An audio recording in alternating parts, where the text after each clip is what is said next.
Bonsoir les gens, donc cette fois-ci je vais vous reparler du concept de matrice, parce que le Matrix 4 va bientôt être tourné. D'ailleurs je suis surpris parce que ça va être avec Carrie-Anne Moss et Keanu Reeves. Pourtant Trinity meurt dans le 3, donc désolé si je spoil. Mais donc voilà, je me demande comment ils vont la faire revenir, mais je me réjouis de le voir en tout cas si j'en ai l'occasion.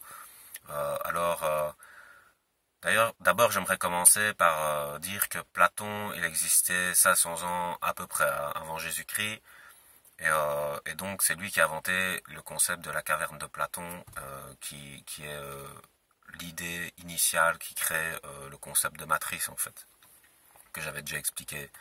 Et, euh, et je pense que Jésus, en fait, lui, il avait compris ce concept de matrice.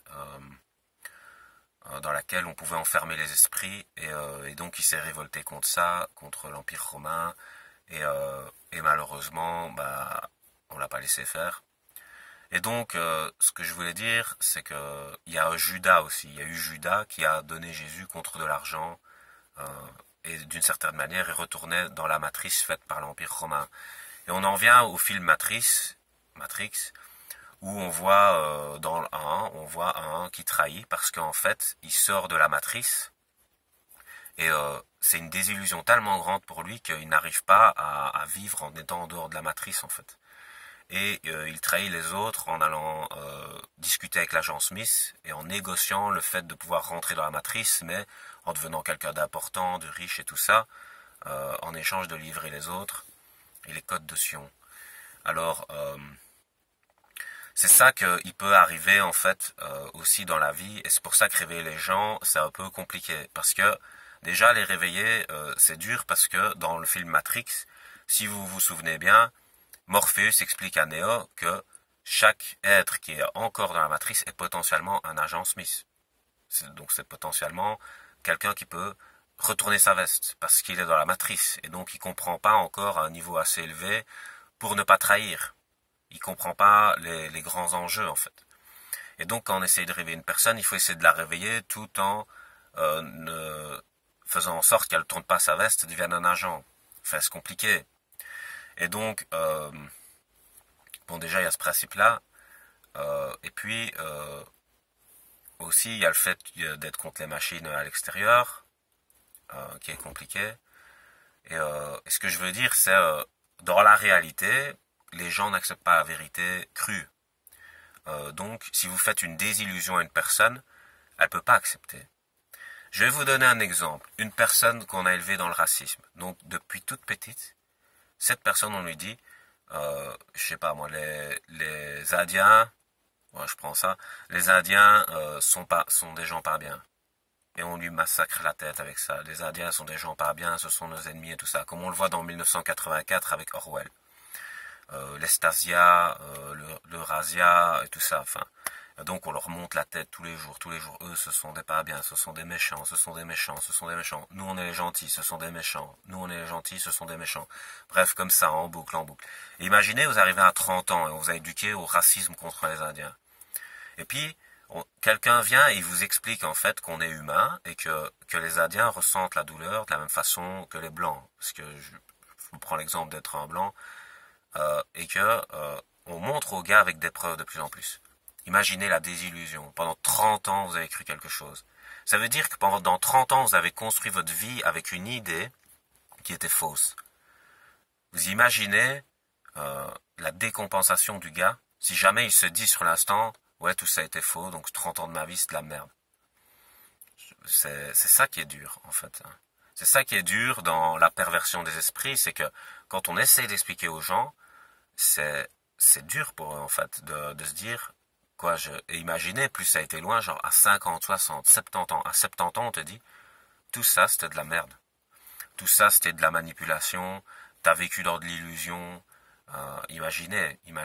C'est ça le pire. Et c'est ça qui arrive avec l'éducation, les mauvaises éducations dans des pays sous-développés ou quoi, où on les transforme en soldats et on leur fait faire des missions à la con et tout ça, et puis après ils se réveillent, ils se rendent compte et tout. Et c'est ça le vrai courage, pour moi, il est à partir de là. Il vient à partir de la désillusion. On accepte la désillusion, on accepte le fait, maintenant qu'est-ce qu'on fait? Voilà, c'est ça. Donc on sort de la matrice, est-ce qu'on se laisse crever? Voilà, on s'est senti trahi. Et voilà, parce que même Morpheus, il le dit à Neo à un moment donné, il a dit, je n'ai pas dit que ce serait facile, Neo, j'ai dit que ce serait la vérité. Et Neo, il fait, laisse-moi sortir, parce qu'il croit que c'est un cauchemar, en fait. Et parce que c'est dur pour lui il était dans la matrice, puis d'un coup il se réveille, il a des tubes partout, il doit tout enlever, puis il est dans la flotte comme ça, puis la machine le jette à la poubelle, il tombe dans la flotte, et puis on va le repêcher avec un vaisseau, il vit dans les souterrains, là, comme ça. Enfin, c'est comme si, je sais pas, vous êtes en train de vivre votre vie, vous êtes en vacances, puis d'un coup vous vous réveillez, vous êtes en plein milieu de la guerre, comme ça, et vous savez pas, vous vous dites c'est quoi cette merde. Ben voilà, c'est un peu ça. Et c'est pour ça que c'est dur pour les gens de se réveiller. Et c'est même Nietzsche qui avait dit, les gens, ça c'est un truc du genre, mais genre, les gens ne veulent pas accepter la vérité parce qu'ils ont peur que leurs illusions soient détruites. Et voilà, ouais, c'est dur. Et Platon l'avait déjà exprimé avec sa métaphore de la caverne, parce que la caverne, c'est les gens voient les ombres au mur en croyant que c'est la vie, et en fait, c'est les ombres de la lumière qui vient de dehors. Le vrai monde des idées, ou je sais pas, quelque chose comme ça, il est dehors. Et alors ils doivent faire demi-tour et sortir de la caverne. Mais comme ils ont été habitués à vivre dans le noir, la première fois qu'ils voient la lumière, ils sont comme ça les éblouit. Et ce moment-là, il est crucial. Il est vraiment crucial parce que c'est à ce moment-là que la peur peut venir et peut pousser la personne à repartir dans la caverne.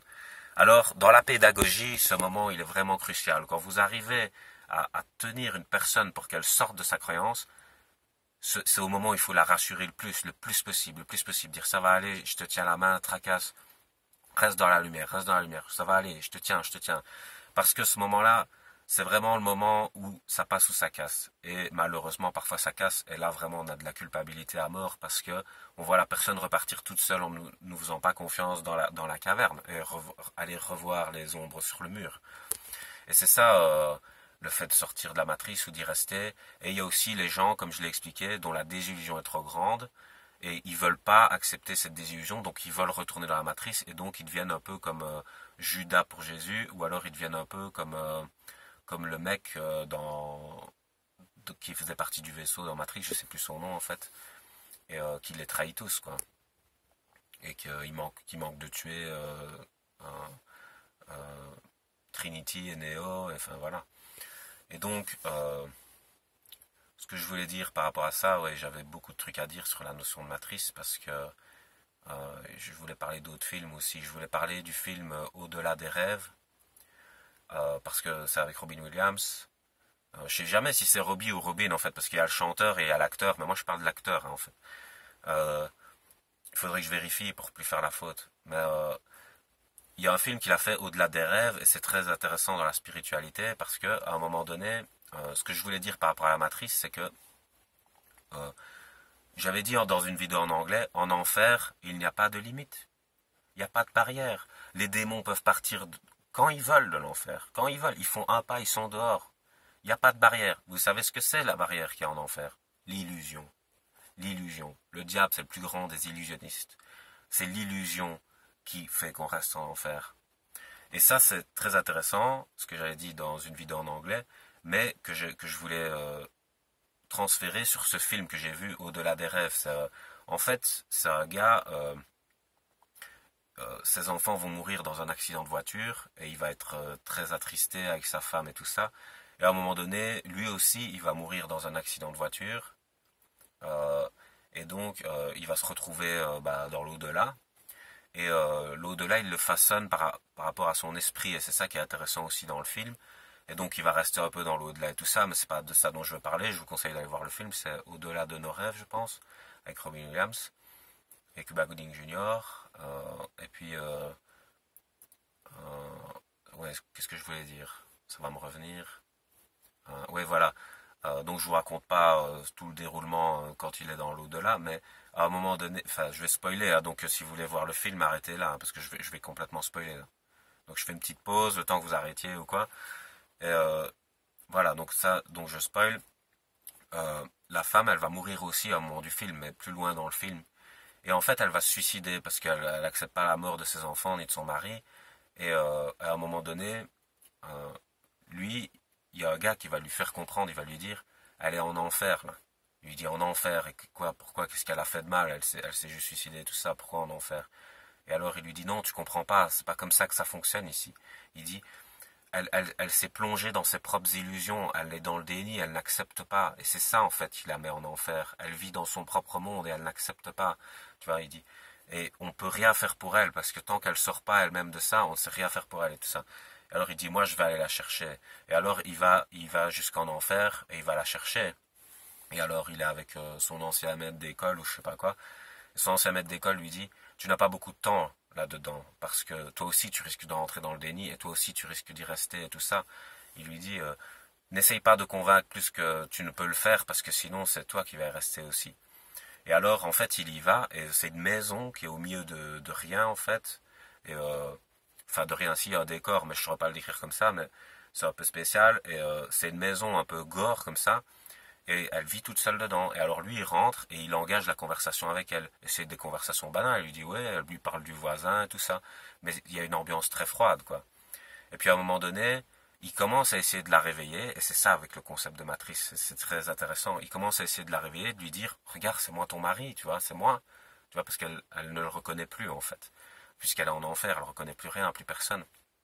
Et quand il essaye de lui faire comprendre que c'est lui, alors, il y a un grand froid, une musique un peu bizarre, et puis après, tu ne dois pas partir, vous ne devriez pas partir, il n'est pas temps pour vous d'y aller, et elle lui dit un truc comme ça, alors lui, il essaye d'être encore un peu plus gentil, il fait, non, non, il lui reparle d'autre chose et tout, il essaye de réengager la conversation, et petit à petit, il essaye de l'amener, et ça marche pas, et à un moment donné, lui, il commence aussi à sombrer, en fait, et à un moment donné, il lui parle et tout avec une grande conscience, genre reviens avec moi et des trucs comme ça. Puis à un moment donné, il change de tête et puis il baisse le regard comme ça. Puis après, il fait froid ici.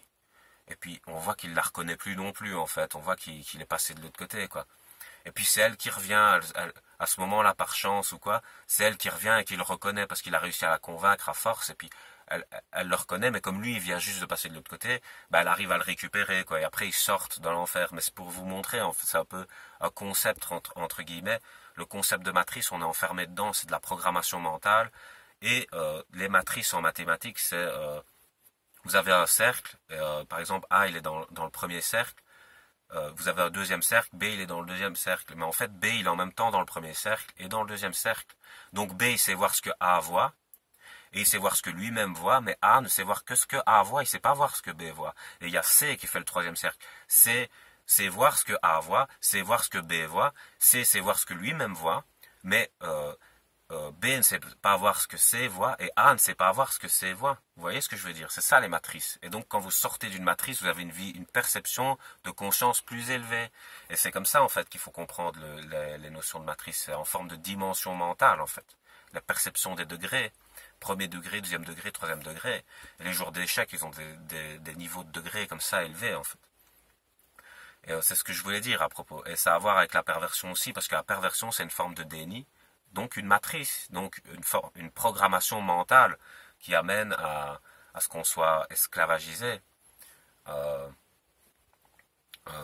n'y a personne de moins libre qu'une personne qui se croit libre sans l'être.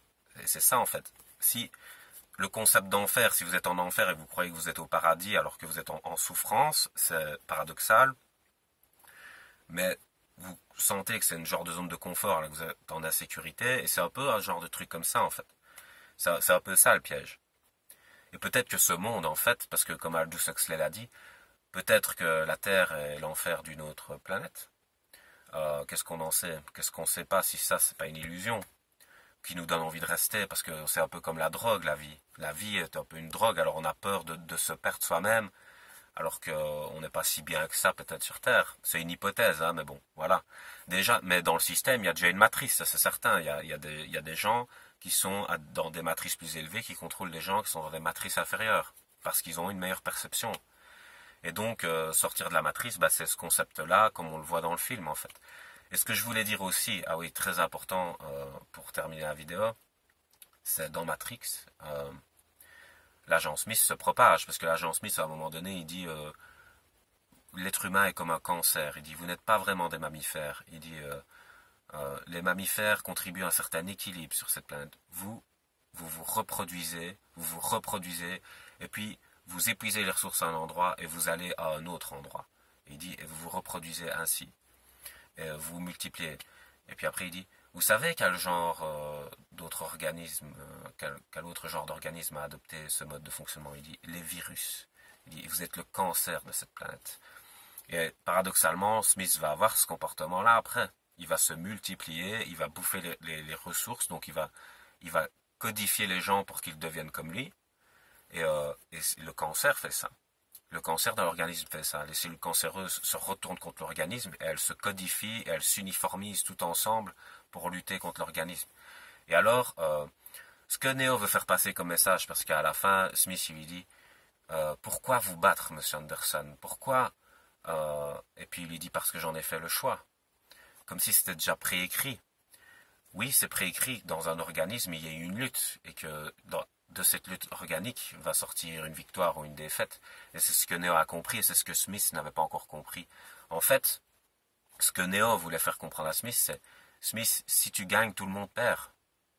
Soit, c'est pour ça que moi je suis là, je me bats contre toi, parce que je sais qu'il n'y a pas le choix en fait. Il dit, j'en ai fait le choix, mais il sait que il aurait pu faire le choix de laisser tomber aussi, et donc de perdre. Mais ce que je veux dire, c'est un choix qui n'a pas le choix en fait, parce qu'il sait que si il se laisse aller, c'est foutu.